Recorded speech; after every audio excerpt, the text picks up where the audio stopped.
मुझसे प्यार? शालिनी की आवाज में ऐसा तंज था जैसे कोई नंगी तलवार सीने पर फिरा दी गई हो। तुम एक रिक्शा चलाने वाले का बेटा हो और मुझसे अपने दिल की बात कह रहे हो? वो हंसी जो शालिनी ने भरे स्कूल के गेट पर मारी थी, भास्कर के अंदर कुछ तोड़ गई थी, लेकिन उसे मिटाया नहीं। उसी हंसी ने उसे बना दिया कुछ और। शालिनी की नजरें उसे ऐसे घूर रही थी जैसे वो इंसान नहीं, कोई गंदगी हो। जाओ, अपने रिक्शे की धूल में वापस लौट जाओ और दोबारा मेरे सामने आने की कोशिश मत करना। वो शब्द, वो चेहरा, वो ठहाका, सब कुछ भास्कर की आत्मा में धंस चुका था। उस दिन वो सिर्फ अपमानित नहीं हुआ था, उस दिन एक नई आग जगी थी उसके भीतर। रात को जब पूरा गांव सो रहा था, भास्कर अपने कमरे के कोने में बैठा बिना आवाज के रो रहा था। दिया बुझ चुका था, लेकिन उसकी आंखों में जो आंसू थे वो एक वादा कर रहे थे। अब मैं तुझसे कुछ नहीं मांगूंगा शालिनी, एक दिन तू खुद मेरी कहानी पढ़ेगी और सिर झुका लेगी। अब आपको उस कहानी में लिए चलते हैं जहां से ये आग शुरू हुई थी। गांव बलहा, बिहार के सुदूर कोने में बसा एक धूल धक्कड़ से भरा इलाका, जहां सपने नहीं पलते थे, बस पेट पालना ही जिंदगी थी। भास्कर का घर एक कच्ची दीवारों वाली झोपड़ी। पिता रामलाल, जो पूरे गांव में सबसे मेहनती लेकिन सबसे चुप रिक्शा चलाने वाले थे। मां सावित्री, जो दूसरों के खेत में मजूरी कर एक एक रुपया जोड़ती थी। भास्कर का बचपन रोटियों से ज्यादा जिम्मेदारियों में बीता। सुबह स्कूल जाना, दोपहर को पिता का रिक्शा खींचने में मदद करना। लेकिन उसके भीतर एक अजीब किस्म की तड़प थी। वो खुद को उन खेतों, उन दीवारों, उन तानों में कैद नहीं देखना चाहता था। उसे कुछ बड़ा करना था, पर रास्ता साफ नहीं था। सिर्फ धूल थी और आंखों में जलती एक उम्मीद। उसी गांव के हाई स्कूल में शालिनी नाम की लड़की पढ़ती थी।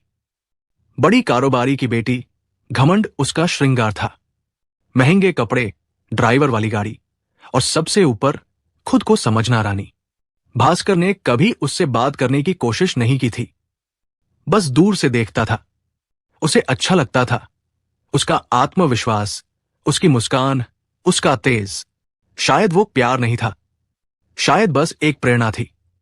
लेकिन एक दिन जब भास्कर ने पहली बार उस प्रेरणा को आवाज दी, तो जवाब में हंसी मिली, तिरस्कार मिला और घाव मिला। स्कूल खत्म होते ही शाम के सन्नाटे में उसने कहा था, शालिनी, मुझे तुमसे कुछ कहना है। शालिनी मुड़ी थी, जैसे कुछ फालतू चीज देख रही हो। मुझे तुमसे प्यार हो गया है।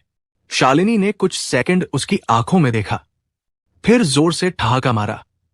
तेरे जैसे लड़के मेरी जिंदगी के आसपास भी नहीं फटक सकते। जा, और दोबारा मुझे देखने की कोशिश भी मत करना। रिक्शे वाले, उस दिन पहली बार भास्कर ने खुद से सवाल किया, क्या वाकई प्यार करने के लिए भी रुतबा चाहिए? वो चुपचाप घर लौटा। कोई जवाब नहीं, कोई बहस नहीं, बस एक लंबी रात और दिल में उठता हुआ एक तूफान। अगली सुबह उसने पिता रामलाल के कंधे पर हाथ रखा और कहा, बाबा, अब मैं सिर्फ रिक्शा नहीं चलाऊंगा, अब मैं अपनी किस्मत खुद लिखूंगा। रामलाल ने उसकी आंखों में देखा, और जो देखा वो पहली बार था। एक लड़का जो अब बच्चा नहीं रहा। अब मैं अपनी किस्मत खुद लिखूंगा। भास्कर के इन शब्दों को सुनकर रामलाल चुप हो गया। उसने रिक्शा का पाना वही जमीन पर रखा और बेटे के कंधे को थामा। बेटा, तेरा रास्ता आसान नहीं होगा, लेकिन अगर तू थक गया तो मंजिल भी दूर हो जाएगी। भास्कर ने सिर झुकाकर बस एक बात कही, अब मैं कभी नहीं थकूंगा बाबा। उस दिन से सब बदल गया। सुबह वो कॉलेज जाता, साइंस में दाखिला लिया, क्योंकि गणित और भौतिकी उसका जुनून बन चुके थे। दोपहर में वो समस्तीपुर के एक होटल में वेटर की नौकरी करता, जहां दिन भर वो लोगों की प्लेटें उठाता, झूठी थालियां साफ करता और बदले में मिलता सिर्फ कुछ नोट। रात को जब बाकी कमरे सो जाते थे, भास्कर अकेले एक मोमबत्ती के सामने बैठकर पढ़ता। कभी कभी वो मोमबत्ती भी बुझ जाती, लेकिन उसका इरादा नहीं। उसकी मां सावित्री अक्सर उसे देखकर रो पड़ती थी। तू सोता नहीं क्या बेटा? वो पूछती, और भास्कर मुस्कुराकर कहता, मां, नींद तो उन्हें आती है जिनके सपने पूरे हो चुके होते हैं। वक्त बीतता गया। भास्कर की मेहनत रंग लाने लगी। जब 12वीं बोर्ड का रिजल्ट आया तो पूरा गांव हक्का बक्का रह गया। भास्कर जिला टॉपर बन चुका था। जिस लड़के को लोग रिक्शे वाला का बेटा कहकर हंसते थे, आज उसके नाम के आगे लोग गर्व जोड़ने लगे थे। लेकिन भास्कर रुकने नहीं आया था। उसे मिला रायपुर के एक प्रतिष्ठित विश्वविद्यालय में स्कॉलरशिप। कोई फीस नहीं लेनी पड़ी, सिर्फ मेहनत चाहिए थी, और वो तो भास्कर की रगों में बह रही थी। रायपुर, एक नया शहर, नई दुनिया और नए जख्म। यहां उसे एक किराए का कमरा मिला। दीवारों पर सीलन, पंखा चलता नहीं था, बिजली रोज कटती थी। लेकिन इन सब के बीच भास्कर का सपना हर दिन और साफ होता जा रहा था। कॉलेज में उसे किताबें पढ़ने का नशा था और लेक्चर के बाद ढाबे में काम करने का फर्ज। वो दिन भर पढ़ता, फिर बर्तन धोता और रात में ग्रंथों में डूब जाता। उसी कॉलेज में एक दिन उसका ध्यान एक सेमिनार पर गया। भारत के छोटे शहरों में एयरपोर्ट की स्थिति और संभावनाएं। उस एक लाइन ने जैसे उसकी रगों में करंट दौड़ा दिया। अगर छोटे शहरों में सस्ते छोटे एयरपोर्ट बन सके तो कितना कुछ बदल सकता है। लोगों का समय, पैसा और सपने सब उड़ सकते हैं। भास्कर ने उसी पल फैसला कर लिया, यही बनेगा उसका मिशन। अब वो सिर्फ पढ़ नहीं रहा था, अब वो रिसर्च कर रहा था। दिन रात छोटे हवाई अड्डों पर काम कर रहे तकनीकी सिस्टम, खर्चे, फंडिंग मॉडल और इनोवेशन के ढांचे पर पढ़ता। लेकिन ये आसान नहीं था। ना लैपटॉप था, ना इंटरनेट डेटा चलाने के पैसे, ना कोई गाइडेंस, बस दीवानगी थी। लोग कहते, पगला गया है ये लड़का, रिक्शे वाले का बेटा एयरपोर्ट बनाएगा। कुछ हंसते थे, कुछ तरस खाते थे, लेकिन भास्कर बस एक बात सोचता था, आज ये हंस रहे हैं, कल यही तालियां बजाएंगे। जब भास्कर को मिलेगा वो विदेशी इन्वेस्टर, और वहीं से शुरू होगा उसकी उड़ान का असली रनवे। भास्कर का दिन अब 24 घंटे का नहीं, बल्कि 24 इम्तिहानों का हो चुका था। कॉलेज में उसकी पहचान थी, एक सीधा सादा लड़का जो किताबों से लड़ता है और दुनिया से नहीं डरता। लेकिन असली पहचान बनी उस दिन जब रायपुर यूनिवर्सिटी ने देश भर के छात्रों को लेकर एक इंटरनेशनल इनोवेशन कॉन्क्लेव रखा। भास्कर ने वही पहली बार अपने रिसर्च प्रोजेक्ट को स्टेज पर रखा। मिनी एयरपोर्ट सिस्टम, छोटे शहरों के लिए सस्ता और स्मार्ट समाधान। हाल में बैठे कई लोग मुस्कुरा रहे थे, कुछ तिरछी निगाहों से देख रहे थे। एक साधारण से लड़के को क्या पता टेक्नोलॉजी का, लेकिन भास्कर की आवाज डगमगाई नहीं। उसने न आंकड़े घोटे, ना जुमले फेंके, बस वही कहा, अगर दिल्ली से गांव जाने के लिए 8 घंटे की ट्रेन चाहिए तो गरीब आदमी का सपना कभी नहीं उड़ सकता। मुझे उस सपने को उड़ान देनी है। तालियां बजी, धीरे धीरे, और फिर जो गूंज उठा वो था पूरा हॉल, स्टैंडिंग ओवेशन। उसी शाम एक शख्स उसके पास आया, साफ सूट, नीली आंखें और हाथ में card. Hi, I am James from Singapore. Bhaskar ने हिचकिचाकर हाथ मिलाया। जेम्स बोला, I want to invest in your idea, let's build this dream together. Bhaskar की आंखें फटी रह गई। उसे यकीन ही नहीं हुआ कि कोई विदेशी इन्वेस्टर उसकी रिसर्च में पैसा लगाना चाहता है। लेकिन यह सपना नहीं था, यह हकीकत थी। जेम्स ने एक छोटी सी फंडिंग दी और उसी से भास्कर ने बनाया अपनी पहली टीम। 4 दोस्त, 2 लैपटॉप, एक किराए की दुकान और सैकड़ों सपने। दिन रात कोडिंग, डिजाइन, प्लानिंग, टेस्टिंग। एक एक ईंट अपने हाथों से रखी। 3 महीने में उन्होंने तैयार किया एक ऐसा सिस्टम जो किसी भी छोटे कस्बे को सस्ते में एयरपोर्ट कनेक्टिविटी दे सकता था। कम जमीन, कम बिजली, कम खर्च और पूरा समाधान। नवगति एयरटेक नाम की कंपनी शुरू हुई और पहला प्रोटोटाइप भास्कर ने दिखाया सरकार को। अफसरों ने पहले हंसी उड़ाई, रिक्शे वाले का बेटा देश को हवाई रास्ते बताएगा। लेकिन जब सिस्टम लाइव टेस्ट में पास हो गया और हर मानक से बेहतर साबित हुआ, तो वही अफसर खड़े हो गए, तालियां बजाते हुए बोले, हमें माफ करना बेटा, तू वाकई इस देश का भविष्य है, तूने सोच से बड़ी उड़ान भरी है। भास्कर की कंपनी को मिला पहला ऐतिहासिक प्रोजेक्ट, रायगढ़ के उस हवाई अड्डे को दोबारा जिंदा करने का, जो बरसों से वीरान पड़ा था।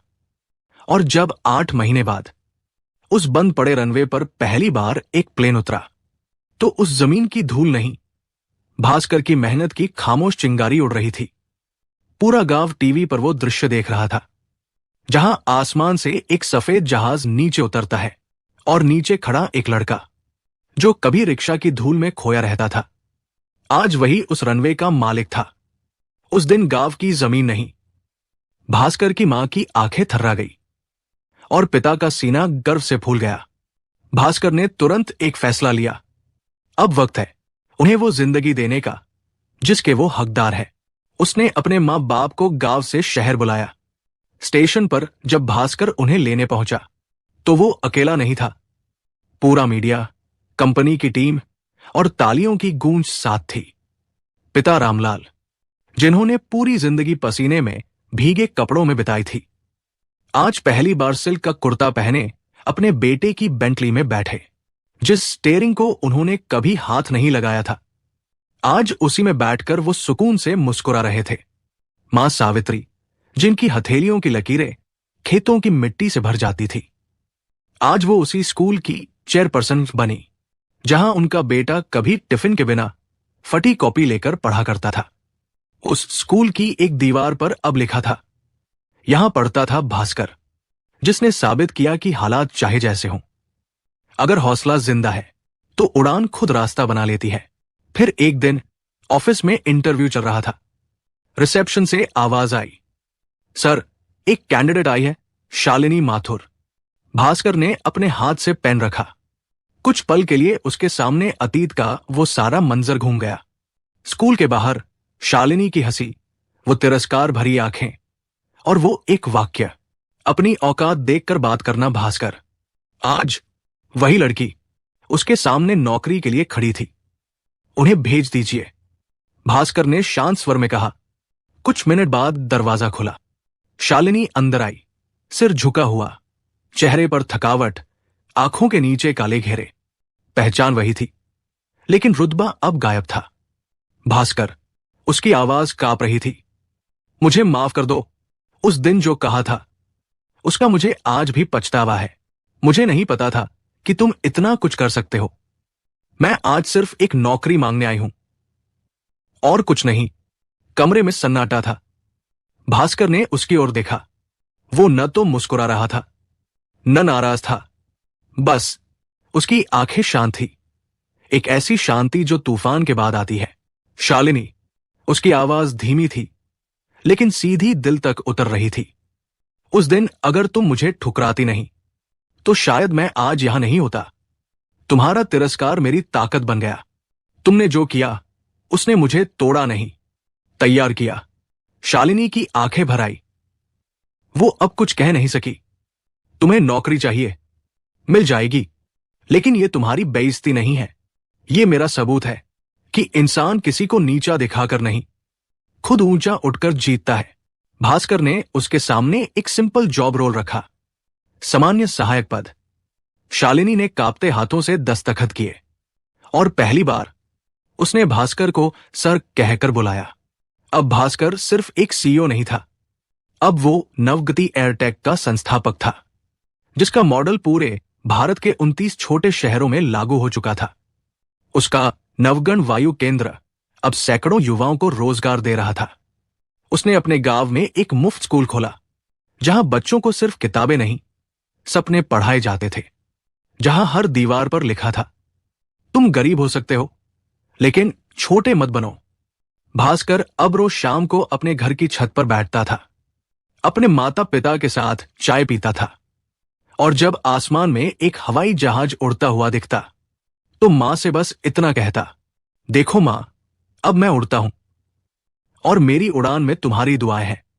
तो दोस्तों, ये कहानी आपको कैसी लगी हमें कमेंट के माध्यम से जरूर बताएं, और जाते जाते हमारे वीडियो पर लाइक एवं चैनल को सब्सक्राइब करना ना भूलें, और कमेंट में अपना नाम और शहर जरूर लिखें ताकि हमें आपके प्यार और समर्थन का एहसास होता रहे।